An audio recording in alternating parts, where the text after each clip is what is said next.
I've noticed we're losing subscribers. Not the YouTube kind, but the kind that swore they'd be in my life forever. Funny how that works. One day you're surrounded by people who claim to love you, and the next, you're watching them walk away like you were just another phase in their lives. By the way, if you're here, do me a favor, subscribe. It's free, and unlike some people in my life, you won't regret sticking around. I stared at my phone, the call already ended, yet the words still rang in my ears. Selfish. Dramatic. Exaggerating. My own parents had just told me that I was making a big deal out of nothing, after they had stolen $155,000 from me. I tried to reason with my dad in the days that followed, hoping he would be the rational one. But no, he doubled down. According to him, I was overreacting. My mother echoed the same sentiment. Why couldn't I just be happy for my sister? And Emma? My dear little sister, the one this whole mess was about? She acted like I had personally handed her the golden ticket to paradise. She gushed over how thrilled she was for her dream vacation. She thanked me for helping her graduate, completely oblivious, or worse, indifferent, to the fact that this gift was nothing short of theft. I thought I was losing my mind. Was I being irrational? Was I really the bad guy here? No. I needed to do something. Fast. I picked up the phone and called my credit card company. There had to be a way to dispute this. Surely this was fraud. But when the agent on the other end reviewed my case, my stomach dropped. Sir, your parents used your card details, which you had willingly shared with them. Unfortunately, this does not qualify as fraud. I couldn't believe it. Because I had trusted them, because I had given them access for emergencies, I was now legally responsible for a $155,000 debt. My credit card was maxed out, my financial future in shambles, and my own family had turned against me for even thinking about fighting back. I had two choices. Pay the insane amount, keep the peace, and let my parents and sister walk all over me forever. Fight back, even if it meant completely blowing up my relationship with my family. I wrestled with the decision, torn between the financial nightmare and the emotional weight of betraying, standing up to, my own flesh and blood. But deep down, I knew what I had to do. I called the credit card company again. This time I pushed harder. I explained that while my parents had my details, I never authorized this purchase. After some back and forth, they finally agreed to investigate the charges as potential fraud. It wasn't much, but it was a start. Then, I did something that sent a shockwave through my family. I called for a family Zoom meeting. When the call started, I took a deep breath. I wasn't going to yell. I wasn't going to beg. I was going to make it clear that what they did was not okay. I want to talk about the vacation charges. I started. What you did was unacceptable. You stole from me. That's not up for debate. The reaction was instant. My parents scoffed. My mother rolled her eyes. Oh, come on. We raised you, fed you, put a roof over your head. The least you could do is support your sister's graduation trip. My sister gasped dramatically. I can't believe you're doing this. You always hated me, didn't you? You're jealous, that's what this is. You don't want me to be happy. Her words stung, but I stood firm. Emma, this isn't about jealousy. This is about basic respect. That money wasn't yours to take. You don't get to act like it was some gift from me. Then, for the first time, my father spoke. My usually quiet, level-headed dad, the one I had always hoped would see reason. We didn't think it was a big deal, he said, as if $155,000 was pocket change. We've always had access to your card in emergencies. We just figured, this one time it would be fine. I laughed bitterly. A luxury vacation is an emergency now? They didn't back down.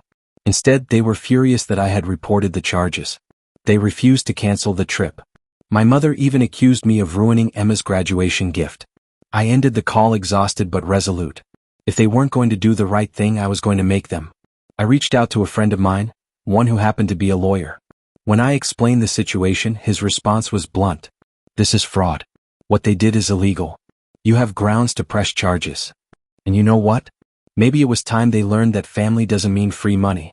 The last time I updated, I was preparing to move for my master's program, cautiously rebuilding a relationship with Emma, and holding my parents at arm's length while attending family therapy. I thought I was finally closing the book on family drama, at least for a while. Life, however, had other plans. 5 years after my brother Chris and my ex-fiancée Karen betrayed me, I thought I had moved on completely. I had grieved, healed, and built a life where their names barely crossed my mind. But when my mother called me one evening with an urgent request, that entire chapter came crashing back into my reality. Chris had been in a terrible accident. A car crash left him in a coma with uncertain chances of waking up. My mother was devastated. But what she asked of me next left me speechless. She wanted me to step in as a father figure to Chris and Karen's child, the very child that was conceived from their betrayal. The shock of it all. I honestly thought it was a joke at first. A sick, twisted, awful joke. But no. She was serious. Mom argued that the child, Liam, was innocent in all of this. That he needed a strong male presence in his life now that his father was incapacitated. That family takes care of family, a phrase I had heard far too often when people excused toxic behavior.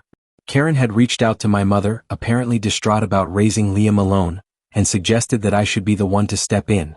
She even had the audacity to claim that I was the only one who could do this properly, since I had once loved her and had so much potential to be a great father. I could barely breathe. Was this really happening? Did they seriously expect me to play dad to the son of the two people who shattered my life? The response they didn't expect. For a long moment, I just sat there on the phone, listening to my mother plead. Then I did something I should have done years ago. I laughed. Not out of amusement, but out of sheer disbelief. The absurdity of it all, the entitlement, the manipulation, it was laughable. And so I laughed. Then I simply said, no. Not, I'll think about it. Not, I'm sorry. Just no. For the first time in my life, I didn't feel a shred of guilt denying my mother's request. That no was a full stop. A wall. An iron gate shutting them out. My mother was stunned. Then came the guilt trip. She accused me of abandoning my family, of being selfish, of refusing to help an innocent child just to hold on to a grudge. When she realized I wasn't budging, she turned cruel. She called me bitter, vindictive, and even implied that this was why Karen had cheated on me, because I was a cold person. And that was the final nail in the coffin of our relationship.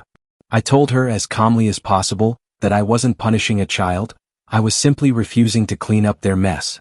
That my role in Liam's life was non-existent, and that she needed to accept that. Then I hung up. Fallout and unexpected conversations. Within hours, my phone exploded with messages. Karen sent a long, rambling text about how she was struggling and how Chris would have wanted me to help. That he had always loved and respected me despite the mistakes they made. Mistakes. As if their choices were accidental rather than a long-term betrayal. My father, who had mostly stayed out of my personal matters, actually sent a short but surprising message. I know you won't do it and I don't blame you. But your mother won't let this go, so be prepared. It was the first time my father ever acknowledged my feelings on the matter, and for that I gave him credit. But that didn't mean I was about to reconsider. Emma, on the other hand, was furious when she found out. Not at me but at our parents. She called me immediately and said, I can't believe they asked you that. I knew Mom was bad, but this? It's disgusting. This was a defining moment for us. For years, Emma had been the golden child, the one who got everything handed to her, who never really saw how toxic our parents were. But this woke her up. She started opening up about her own struggles with them. How they constantly pressured her into things she didn't want. How they made her feel guilty for not being grateful enough. It was the first time I saw her not just as my sister, but as someone who had been manipulated in her own way. And for the first time I felt like she was truly on my side. Moving forward, without them. I haven't spoken to my mother since that call. My father has reached out once or twice, but only in neutral ways.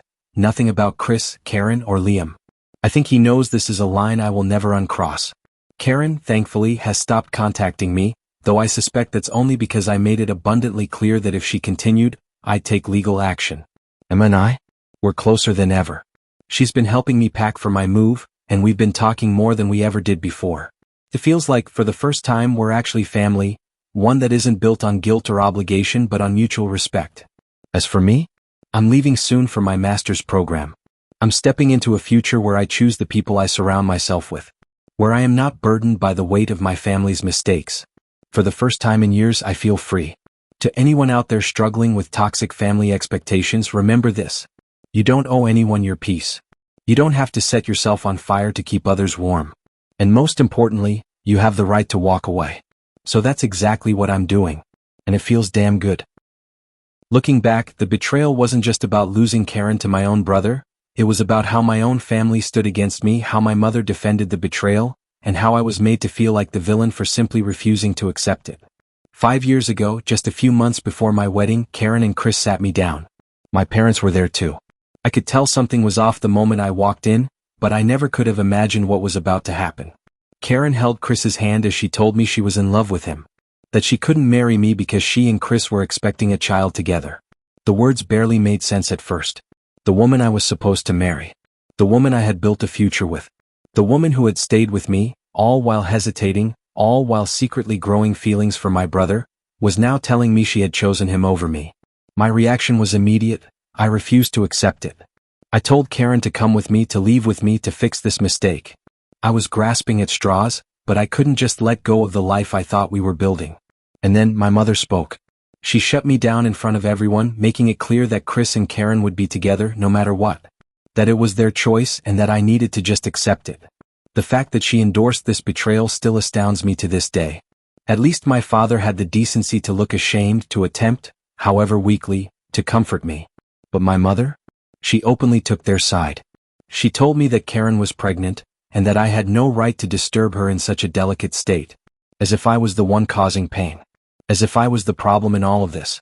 She fought me tooth and nail, defending Chris and Karen at every turn, as if what they did was perfectly reasonable.